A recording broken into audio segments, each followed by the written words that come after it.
La traite et l'esclavage comme crime contre l'humanité à presque l'âge de ses lycéens, 18 ans. Comme elle l'a fait dans ses ouvrages, Christiane Taubira raconte à ses jeunes les coulisses de son combat de députée. Je ne savais pas qu'avant, l'esclavage n'était pas enseigné à l'école et que justement il y a des gens qui se sont battus pour que moi, quand j'arrive justement en cours d'histoire géo, je puisse avoir une partie de mon histoire. Par rapport à l'histoire de la Guyane, il y avait des points qu'on n'avait pas abordés, comme la première abolition de l'esclavage, la deuxième, etc. Mais surtout, ce qui m'a marqué, c'est que j'ai découvert un nouvel aspect de Madame Taubira. Aujourd'hui, je peux dire que je la connais un peu mieux, parce que malgré tout ce qu'elle a vécu, malgré tout ce qu'elle a enduré, elle a quand même gardé cette joie de vivre. C'est très vivant, et puis c'est quelqu'un qui l'a vécu, c'est quelqu'un qui s'est battu pour ça.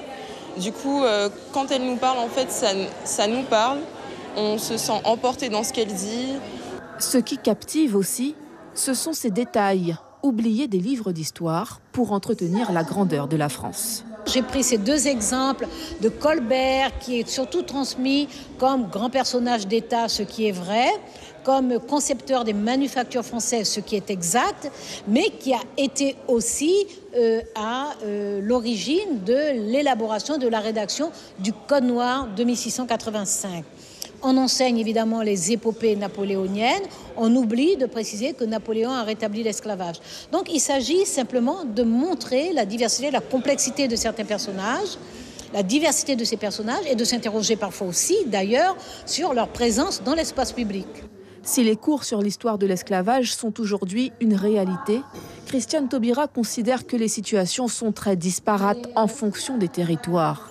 Elle espère que la Fondation pour la mémoire et l'histoire de l'esclavage, en cours de création, reprendra la charge de vérifier et d'accompagner l'enseignement de ce pan de notre histoire.